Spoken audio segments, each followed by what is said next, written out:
Offshore, petroleras mar adentro. Un podcast para entender las consecuencias de la instalación de plataformas petroleras costas afuera. Conocer, saber, comprender qué está pasando en el mar y en nuestros territorios. Con la intervención de especialistas y personas que se organizan y luchan para evitar el saqueo de nuestros bienes comunes. El 20 de abril de 2010, la plataforma petrolífera Deepwater Horizon, situada en aguas del Golfo de México, a unos 66 kilómetros de las costas de Luisiana, en Estados Unidos, sufrió una explosión que dejó 11 trabajadores muertos y que se convirtió en el peor desastre ambiental en la historia de Estados Unidos y en el peor derrame accidental de petróleo en el mundo. Hemos llegado acá al distrito de Ancón para que vean cómo ha llegado aquí el petróleo, también contaminando toda esta parte donde cientos de personas venían a veranear. Puro alquitrán, puro petróleo crudo. Esto nos afecta a todos, más de 1.000 pescadores directo, directo, y más de 2.000 personas indirectas, aparte de las personas que hacen paseo turístico, comerciantes, cevicherías. Gran explosión se registró en el Golfo de México este viernes después de que existiera una fuga de gas en un ducto submarino de Petróleos Mexicanos, mejor conocido como Pemex. Cabe señalar que fue a través de redes sociales que comenzaron a circular varios videos de este accidente en aguas del Golfo Mexicano, donde se puede apreciar una gran flama.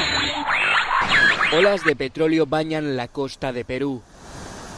Los animales miran extrañados cómo su mar se ha teñido de negro. La refinería señala que el derrame se produjo este domingo por el fuerte oleaje que provocó el tsunami que se originó con la erupción volcánica de Tonga mientras descargaba uno de los buques. La Pampilla pertenece a la empresa española Repsol y es la principal planta de procesamiento de petróleo de Perú. Lo que escuchamos no es ciencia ficción, no es un invento de un grupo minúsculo. Golfo de México en 2010, Perú en verano del 2022, Golfo de México en julio de 2021, son solo algunos ejemplos. Con el avance de la frontera extractiva en el mar, no solo podría haber consecuencias, sino que ya las hay, ya está pasando. Entonces, ¿qué peligra con las energías extremas? Lo que principalmente peligra son las formas de vida que conocemos. Primero por los impactos que tiene toda la actividad en los ecosistemas, en cada una de sus etapas, incluyendo el diseño, que valora la naturaleza como un recurso natural que debe ser explotado, pasando también por la exploración con técnicas como la exploración sísmica, también en la etapa y en todo el proceso de extracción, producción, transporte y comercialización. Sabemos que es una cadena que es sensible a los derrames, a las emisiones, a los vertidos de hidrocarburos, a los residuos. En actividades como el fracking o como la extracción petrolera costa afuera, hay impactos documentados en todas las formas de vida donde se desarrolla la actividad. En Neuquén tenemos basureros descomunales de residuos petroleros a pocos metros de las casas. Tenemos también el reporte de sismos en zonas donde nunca antes había temblado y que está relacionado totalmente a la fractura hidráulica y la región donde se está realizando. En el mar, la exploración misma ya fue promotora o causante de un desastre en la economía de las familias pesqueras del Golfo San Jorge en el año 2009. El segundo impacto, por lo tanto, o el peligro, lo que peligra en este tipo de actividades es la sostenibilidad económica de las regiones o las localidades donde se instalan este tipo de proyectos de energías extremas. Lo vemos en los precios de las regiones mineras y petroleras, donde el acceso a la vivienda se dificulta, y la cobertura de los servicios públicos también se limita para quienes viven y vivían en la región. Al impactarse asimismo actividades económicas relacionadas a la agricultura, a la pesca, el turismo, peligra la diversidad de la economía regional y pasa a ser dependiente de una sola, la del petróleo y la de los hidrocarburos en general, lo que la expone a crisis cíclicas de este mercado global de los hidrocarburos y a los impactos ambientales de la actividad.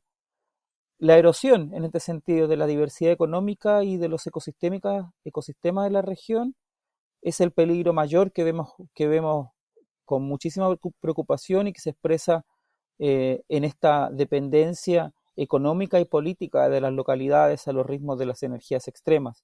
Por último, y como cuarto punto, vemos que el avance de este tipo de proyectos requiere una creciente inversión de recursos públicos y una adecuación de las normativas para poder avanzar. Requieren este tipo de proyectos de energías extremas regímenes en los cuales la democracia y la participación sean débiles. Ponen en peligro, por lo tanto, estos proyectos de energías extremas la licencia social. Para construirlos, debilitan el tejido y las redes, y con el lobby dejan afuera de la toma de decisión a nosotros y a nosotras, que estamos en las grandes mayorías. Al modificar las normas, financiar los partidos políticos y firmar acuerdos usualmente secretos, erosionan, horadan la capacidad que tenemos también nosotros de incidir en la política a nivel nacional y también local. Después de escuchar a Víctor del Observatorio Petrolero Sur sobre los peligros que trae esta actividad, cabe preguntarnos, ¿existe relación con otras actividades extractivistas? Lo escuchamos a Nelson, que nos lo cuenta. Por un lado, hay una relación conflictiva entre este tipo de actividad y las actividades extractivas que se realizan también en el mar, ¿no?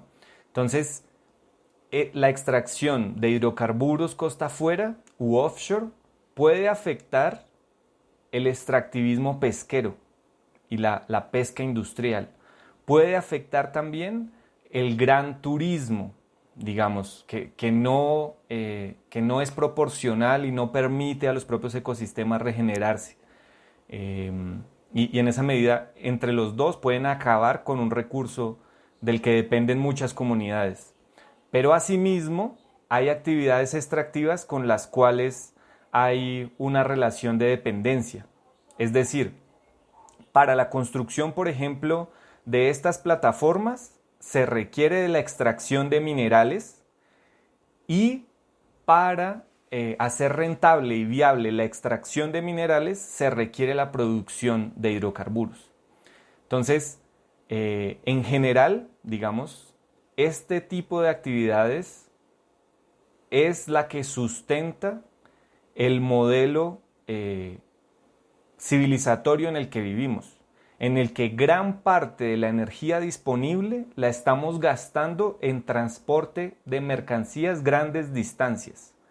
Eso es lo que hace viable y hace posible que se saquen y se produzcan commodities. Eso es lo que hace posible que se tercericen y se precaricen los trabajos y muchísimas empresas puedan simplemente decidir desplazar su fábrica de un país a otro. Eso es lo que hace posible que la naturaleza sea entendida como un recurso explotable y que las comunidades que habitan en ellas se vean como un obstáculo para un desarrollo nacional o incluso a nivel internacional. Entonces, existen ese tipo de relaciones entre las actividades extractivas. Ahora que escuchaste, ahora que ya sabes. Este podcast fue realizado para que circule, se difunda, se transforme, sea ola y empuje para luchar. Esto fue Offshore, Petroleras Mar Adentro, una producción conjunta entre el Observatorio Petrolero Sur y Radio La Revuelta. Seguinos en nuestras redes.